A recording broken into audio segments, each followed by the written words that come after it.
Hi everyone, Dr. Arland Hill here from Harvest Hills Ranch, and today I'm sharing an interview that I had on the Functional Edge podcast with Dr. Julia Ward. First, I want to thank Dr. Ward for the invitation, but also for having a real conversation with me on a foundational health topic. In this interview, we get into talking about how food is raised and why that's important and makes a difference.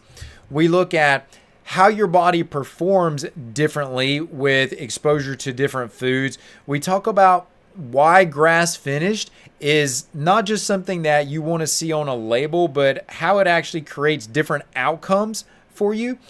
We take a look at how to shop with confidence and make you a smarter purchaser and not be someone who is pulled in by some of the marketing buzzwords that are out there, and many more things that we touch on in this conversation. If you're looking for practical, patient level takeaways, then this podcast is going to deliver. Dr. Ward pressed me on some of the specifics, but we keep it very clear and very actionable. So, Dr. Ward, I want to thank you again for having me. And guys, let's get into the podcast. If the characteristics of the meat, just in terms of your mouthfeel with it, isn't there, then that translates to the nutrition is not optimal for that animal either. And if you've got an animal that has vibrancy and life into them, that vibrancy and life translates into the quality of that meat. Whereas if that doesn't exist for that animal because the living standards that they're in are suboptimal, then you're just not going to get the highest quality of food. And if we really think, well, what do we consume food for in the first place? It's for nutrition, right? It's to optimize our health. So why wouldn't we consume the best? Right. Absolutely. Welcome to the Functional Edge. I'm Dr. Julia Ward, and this is where science meets real-world strategies for living healthier, sharper, and stronger. From uncovering hidden environmental toxins to unlocking peak performance and mental clarity, we cover it all. Ready to take control of your health and thrive? Let's dive in. Hi, and welcome to the Functional Edge podcast. I'm your host, Dr. Julia Ward, medical director and founder of Balanced Body Functional Medicine. Today, we're honored to welcome Dr. Arland Hill to our show.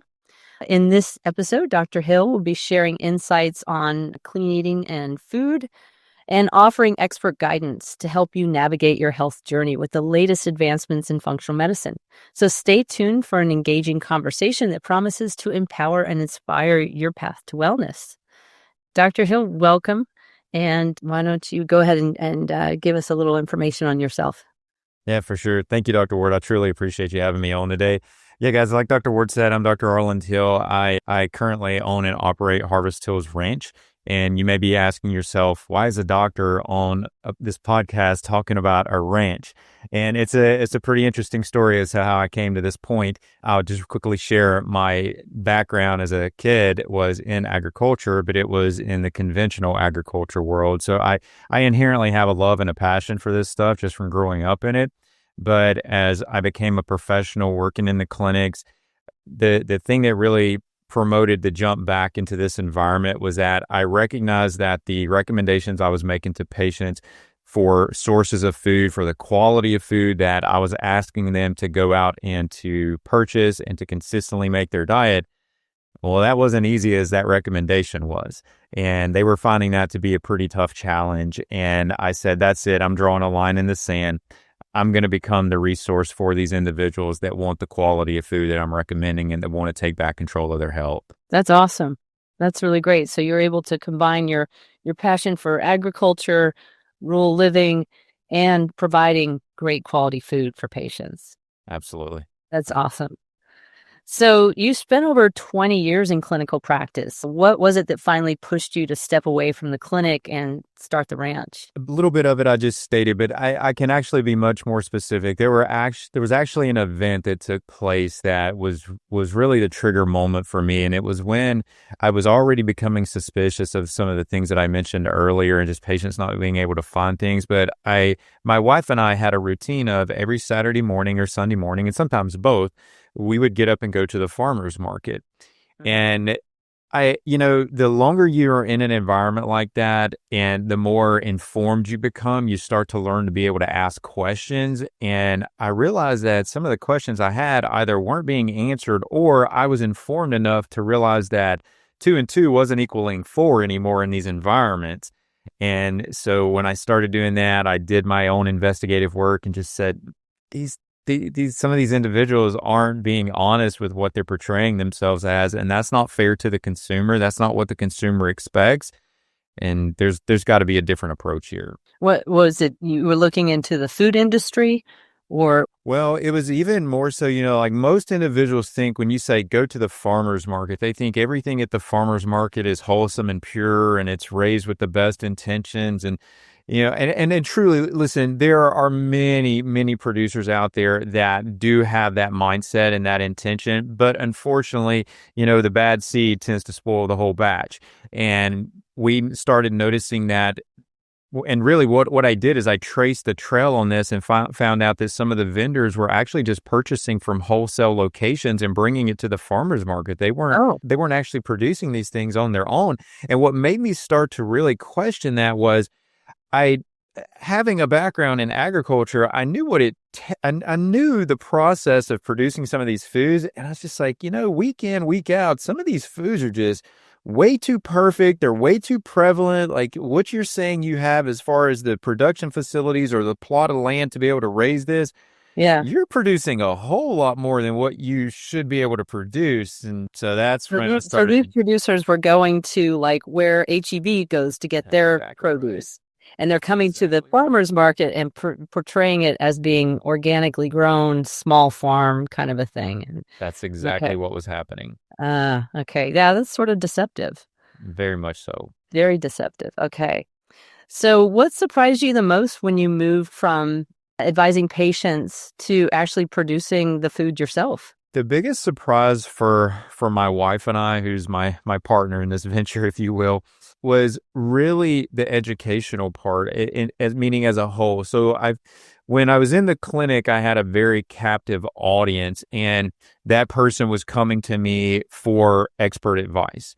And when I transitioned into the agricultural world, it was much different because now I was actually unrecognizably having a battle against the food industry and having to have that conversation and realizing that I've got an entire marketing world out there that's educating consumers in one direction, but here I am on the other side and I'm having to educate them with a different story and a different line of thought, and those two definitely don't merge with each other the majority of the time. Yeah.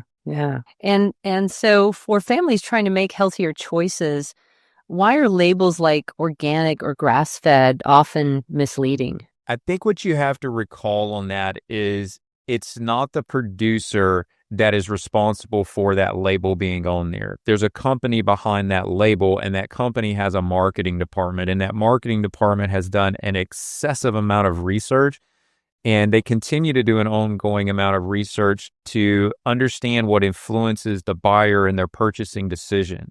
When you recognize that and realize that those labels are just meant to influence an emotional response, and the more of those emotional responses that you can have, for example, I always think about this as the check boxes. The more emotional check boxes they can get you to check from looking at that label, the greater the probability that you're going to buy that food. But what we've come to recognize is that many of these labels, you have many of these buzzwords out there. Some of the ones that you mentioned, the grass-fed, the pasture-raised, these have become very popular words, but unfortunately in the same time frame as their popularity has increased, they've also been diluted at the same rate. They don't have the same meaning behind them, and many of them are they're just window dressing really on these labels, if anything. Yeah. So there's not like a standard. Or is there a standard definition for if you see a label that says like pasture raised or grass fed, is there some standard that they have to keep to, or is this sort of? That's a great question. And grass fed, I'll actually speak to that one very specifically here because that's one that I've actually been delving even further into of recent. And just to give listeners an idea of this term, the USDA let go of that term back in 2016. They didn't want to oversee that term. And so that right there says that, okay, we're not the USDA, the main oversight organization in our country for agriculture, has made a statement that they're not going to enforce how grass-fed is utilized. They're going to outsource that to someone else, and they'll kind of sit back and look at it from the outside, but they're not going to be the authority organization that's actually going to state whether or not something is grass-fed. Okay. The bigger problem you run into here with this term is that grass-fed, what that term was intended to mean is that animal is grass-fed from start to finish. So when it's weaned off of its mother, it only has its natural forage in front of it for the remainder of its life. Yeah. Fortunately, that term now means that animal is grass-fed up until the point that it goes into the finishing process. And the finishing is really what makes the difference in the quality and the nutrition of the meat. And so now you've got a term grass-fed that's speaking to the earlier phases of that animal's life, but not to the latter phase of that animal's life. So they can grass feed this, say baby cow up until it gets to be more of an adult, and then they can, feed it full of grain and antibiotics and whatever else they want to plump up its muscles and its meat. And okay. That's exactly right. Yeah. They can literally take that animal and it raise it on pasture for, this varies from operation to operation or breed to breed, but let's say anywhere from 18 to 30 months. And then they can send that animal to a feedlot and finish it in the feedlot, which most of your listeners and the folks that we serve at Harvest Hills Ranch, that's not what they're interested in. They want it finished on grass, just like we do. Yeah. But they can still use that terminology of grass-fed. Wow.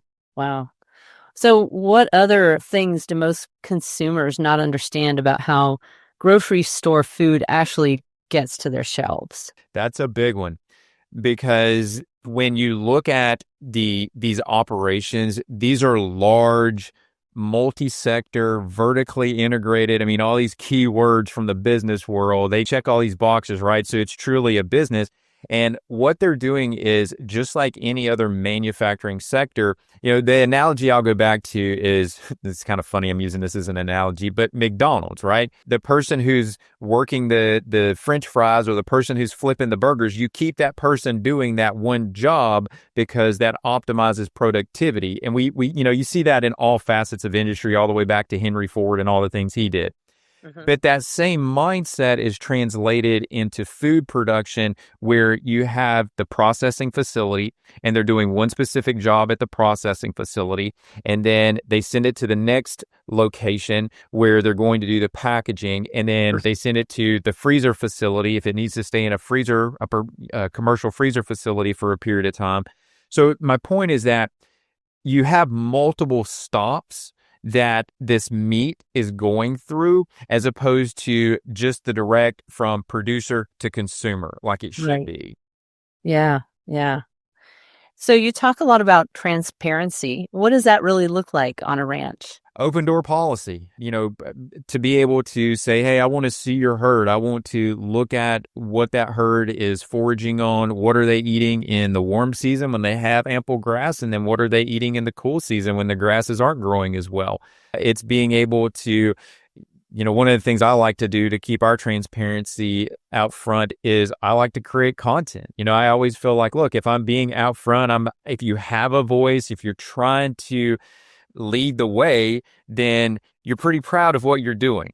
Yeah. And if you're hanging back in the shadows, you don't want to answer questions, you don't want to talk to folks, that's a red flag to me, right? Yeah. And that's, unfortunately, when it comes to the food industry, that's how the food industry operates. We always joke, if you have concerns about a food product you buy, like let's say you buy a package of chicken, well, you can take it back to the store you bought it from. But as far as actually getting on the phone and talking to the folks at Tyson or Purdue or any of these and actually understanding, oh, forget that. That's never going to happen. It's never going to happen, right? So there is that transparency. Right. Absolutely. So you've said that food quality should never be compromised. How does that play out in your day-to-day decisions on the ranch? I'm trying to optimize the health of that animal and the nutritional intake of that animal as much as possible. And some of the ways that we go about doing that for example, with our cattle herd, and this is really applicable to even our chicken flocks, is that those animals are constantly moving. They're not staying in a stationary location. They're always moving from paddock to paddock every day. That's one of the first things we do around here in the morning is move them to their next paddock that day. Okay. So that's one thing. And we optimize with their nutrition. So for example, I keep an organic sea salt in front of these guys all the time.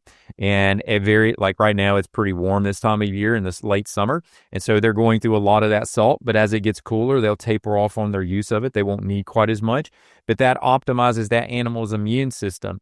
And what that means for the consumer is that you have access to a product that does not have any vaccines. It doesn't have antibiotics. It doesn't have exposure to any other chemicals. It's living in as pristine an environment as I can possibly create for that animal.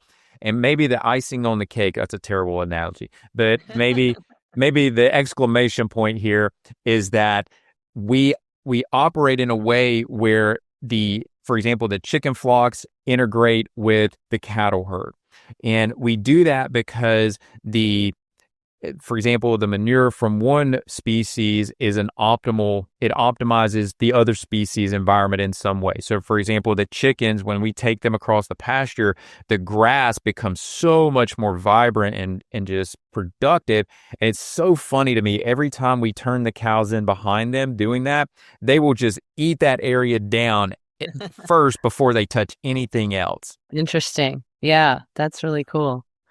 What's the biggest challenge you face fighting against the quantity over quality model of corporate agriculture? Well, when you're in the quantity model, essentially in that model, you're doing everything off of a price per pound mindset. And I think that is very much a disservice to the consumer because it prevents the consumer from being able to ask the question, well, what about the quality?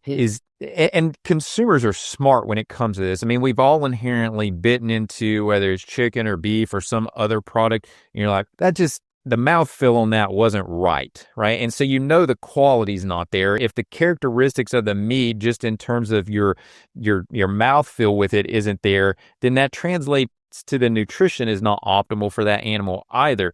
And if you've got an animal that has vibrancy and life into them, that vibrancy and life translates into the quality of that meat. Whereas if that doesn't exist for that animal because the living standards that they're in are suboptimal, then you're just not going to get the highest quality of food. And if we really think, well, what do we consume food for in the first place? It's for nutrition, right? It's to optimize our health. So why wouldn't we consume the best? Quick break. If you're in Texas or Louisiana, Harvest Hills Ranch ships direct to your door. 100% grass-fed and finished, raised for nutrient density, vacuum sealed, and frozen at peak. Links in the description. Now back to the podcast. Right. Absolutely. And I'll just say on a more of a personal note, I've been up in different parts of rural Texas, and I've seen some of these cattle feedlots where the cattle are just packed in shoulder to shoulder, nose to tail. And it's like you see the undulation of the hills, but it's completely covered by cows. Like they can barely move. And, and there's a big meat packing plant nearby. It's kind of a dangerous place to work, but I suspect that that type of meat, you're just not getting good quality nutrition from. You're really not. And again, the transparency component is what resonates in that scenario. It's like, if you have a question about that product, who are you going to go ask? I mean, if you go knock on the door, they're not going to acknowledge you. They're not going to entertain your questions, right? Whereas if you're dealing with someone locally, you can ask all the questions you want. Yeah. So why does it matter so much, not just for you, but the next generation, that food is raised differently? There is an emerging paradigm that is known as transgenerational nutrition. And this is not something that I came up with. This is a pretty well-established concept in the literature now, and it applies to things even outside of nutrition. But what it states is that and I kind of have to work from the negative side of this first, but it's that if someone makes negative, let's say a younger individual makes negative choices, like food choices that are harmful to their health, and they're like, so what? It's my health. so be it, right? Yeah. Well, let's say it's a female. When she gets pregnant, she's passing on some of that dysfunction through the genetics to that next generation and setting that next generation up for a suboptimal environment. And now that can couple over into the next generation, even beyond that. And the evidence on this shows that right now to undo that takes about 3 generations.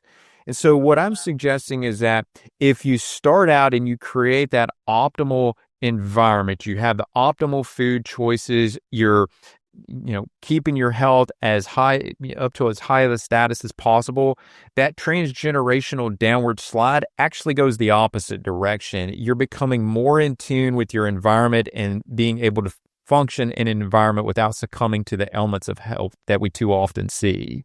Wow, that's great. That's great. So for someone new to buying direct from a rancher, like where should they start? Well, it is a different mindset when you're buying from a ranch because many individuals are accustomed to just running down to the store and grabbing a package of meat. And that is truly not ideal when it comes to buying from a ranch. You want to think in larger quantities, and larger quantities doesn't mean it needs to be unreasonable quantities. You can start literally like from us, if you just wanted to buy 3 chickens, like we'll sell you 3 chickens. But Okay. it's more than just buying a chicken, right? Or just more than just buying a pack of chicken breast, just as a comparative. So you can start from smaller sizes like that, but go all the way up to, say, for example, a quarter cow or a half cow, or if even someone wanted to do a whole cow. So the idea is that you always have accessibility to quality food in your freezer, and there's a security element on this. And maybe 5 years ago or 6 years ago, nobody would have cared anything about this part of the conversation. But after we saw the reality of what can happen in a pandemic situation where our shelves become bare, well, you don't have to worry about that because I have food in the freezer that I can provide for you, right? So it's a much easier process when Right. you always have things in your freezer to work from. Yeah, absolutely.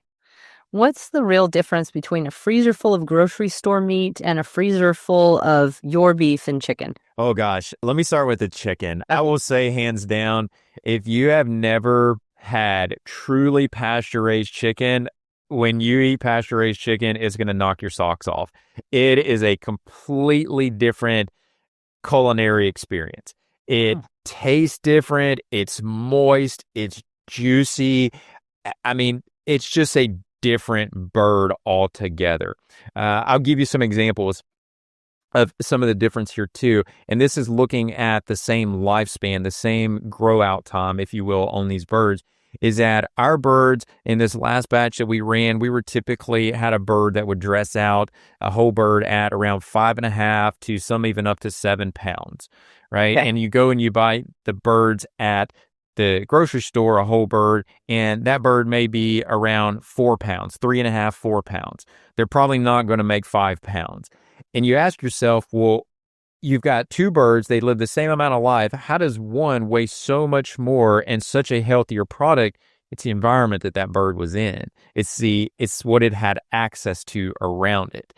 So I would say just really the eating experience with chicken is so much more robust and vibrant.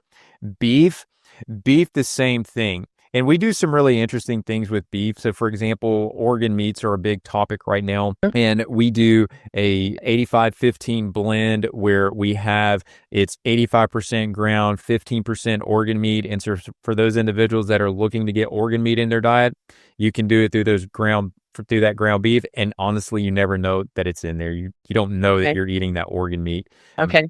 But it too, it feels more, like I just say it feels more nutritious. And maybe someone says, well, what does that really mean? It just feels more satiating when you eat it. Okay. That's so interesting. And what advice do you give to families who want to eat better but feel overwhelmed by cost or convenience issues? There's a couple of ways to look at this. And you and I being in the healthcare space, I tend to start from that perspective maybe because that's, what our background is in. I look at it as you're going to pay one way or the other. Either you can pay for prevention or you can pay for treatment. And I Right. think everyone would rather pay for prevention and enjoy the experience, right, of Yeah. preventing, if you will, right? Yeah. This is not the need just to take a tablet or supplement or anything. Like, you actually get to fully enjoy and stimulate your frontal lobes in your brain and have that dopamine response from eating this food, right? So why not take advantage of that? But I think the other thing is that also acknowledging the satiety part of what I just mentioned is that when you eat quality food, you're not eating calories. You're eating nutrient density, and it Mhm. takes less nutrient density to reach the same outcomes. Yeah. Yeah. That makes total sense because I think a lot of our processed foods is just nutrient depleted, but it's calorie heavy. Right. And that's the problem. And I've often heard in functional medicine that you can either, pay the farmer or pay the pharmacist. And I think we'd all much rather pay the farmer for Yes. good nutrition and prevention. So, Very so much. how has this shift allowed you to not only serve your patients, but also support the patients of other clinicians? This to me has been the biggest thing that I've just truly, it's been a personal satisfaction for me, because when I was in clinic and I was one-on-one with a patient, I could support them, and I was able to help them, and there's a great satisfaction in that. But now, because there's so little accessibility to the quality of food that we produce. And listen, I'm not saying that I'm on the island by myself. There's other phenomenal producers out there that do an incredible job. But the problem is that the connection between those individuals and the healthcare community is not as it's not as good as what it should be. And so, just like with you and with other providers, to be able to pick up the phone or send an email and say, look, this is what we offer. It's something that literally your entire patient base can benefit from, and we're behind it. We're going to keep focusing on this. Like, this is our mission. That to me is so rewarding, because I know that it becomes an exponential effect at that point, that there's so many more people that we can get quality food in their hands that would have never possibly had that experience, or would have had a misguided experience Hmm. otherwise. Yeah, yeah. And so, what do you hope the future of food production looks like if more families start making these choices? I hope that a lot of it becomes decentralized. And right now we live in a world where our food system is becoming more and more centralized. There's fewer and fewer entities that are controlling it. And I think that certainly sets us up for some big concerns in a number of different ways. And it also breaks that connection to your food. I think more individuals would make better food choices if they truly felt connected to their food. Hmm. And the easiest way to do that is just to build a relationship with the producer. Allow them to have that conversation with you, be able to shake their hand, look them in the eyes, and just have that human experience where when you look at someone and you have that interaction, all of us inherently know, yeah, this person's a solid individual. They're telling me the truth. Or your BS meter goes up and is like, something's not right here, right? Yeah, yeah, That's the kind of thing that if you're not going to produce it and grow it yourself, that's the kind of relationship you need to have. And that's my goal for everyone would be that they yeah. can have that type of experience. That's great. Yeah. All right. So, where can people go to learn more about your ranch and connect with you directly? You can go to harvesthillsranch.com. Okay. And on that, you'll be able to get some information about the ranch. You'll be able to see what we offer when, for example, right now we're doing a pre-sale on our fall beef harvest. And so you'll be able to access and get information about that. And then the other area that I would recommend is to go to YouTube and just look up Harvest Hills Ranch as well. Okay. And I put out content every single week. And just like I said earlier, you want to know who you're buying from, what their mindset is, what their philosophy and thought is around your food production. You'll learn pretty quick what mine is. I don't tend to bite my tongue very much on putting content out. So Okay. I want people to know the truth that's out there. That's great. And how would I mean, how do you estimate like how much of a cow do I need? Do I need a whole cow? Do I need half a cow? How many chickens, you know? Yeah, that's a great question. So I would say most individuals don't even need to consider a whole cow. That's just A whole cow is a lot of meat. Okay. And I would say even most individuals probably don't really, if you've never experienced buying a share of beef, you probably don't even need to really consider a half. Now, quarter makes sense for a lot of families because quarter cows are going to give you, you're going to get good steaks, grind out of that. You'll get some roast out of it. So you'll get a good diversity of meat. And it'll generally last most families a couple of months. Okay. So on the beef side, I would recommend starting there. And the chicken is, for many individuals, can be an easier entry point simply because the smallest bundles we have are going to be 3 chickens, 3 birds. Okay. And we can give those to you as whole or we can give them to you as cut. So whatever your preference is on that. I will say, and I always try to nudge this for individuals, most individuals are scared to cut chickens, but your real value is in a whole bird. And I've even got a video up on YouTube that you guys can check out. It is so easy to cut a chicken. I mean, you can do it in no time flat. Okay. And these chickens are already like plucked, right? Oh yeah, they're Okay. they're just like you would what you would be accustomed to seeing them in the store, right? They're what we call dressed, so they're just the skin of the bird. All the internals have been removed. Okay. It's just Okay. the meat and the bones. You get the drumsticks, the breast, the thighs, and then the carcass. Great. Great. Well, before we wrap up, I'm going to let you give your special introductory offer. Yeah, so what we've done, guys, is, like I said, we wanted to connect not just with the individuals that I have relationships with, but we want to support for example, the patients and the audience and the listeners of Dr. Ward as well.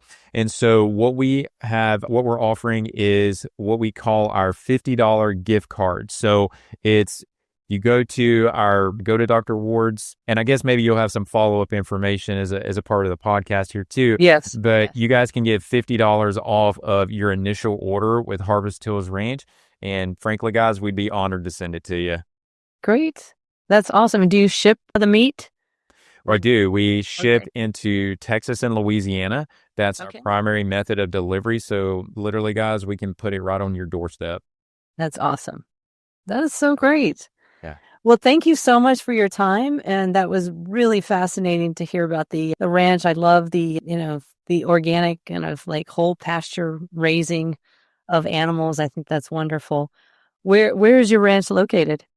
So we're over in East Texas. We're in a little community called Hillister, Texas. I'll tell you a quick funny. When we moved out here, I got a map of the county, and the county had cities, towns, and communities. We didn't qualify for a city or a town. We're only a community. It's pretty small.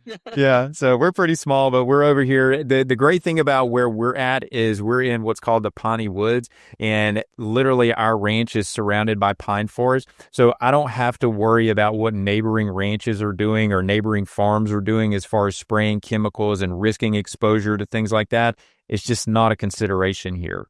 Yeah, awesome. That is so great. Well, thank you for joining me on The Functional Edge. I hope today's episode gave you fresh insights and practical tools to level up your life.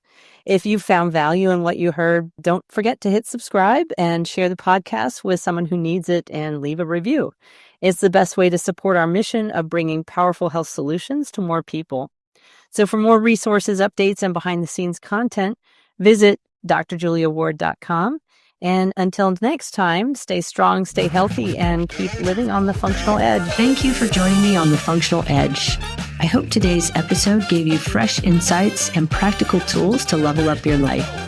If you found value in what you heard, don't forget to hit subscribe, share the podcast with someone who needs it, and leave a review. It's the best way to support our mission of bringing powerful health solutions to more people. For more resources, updates, and behind-the-scenes content, visit drjuliaward.com. Until next time, stay strong, stay healthy, and keep living on the functional edge.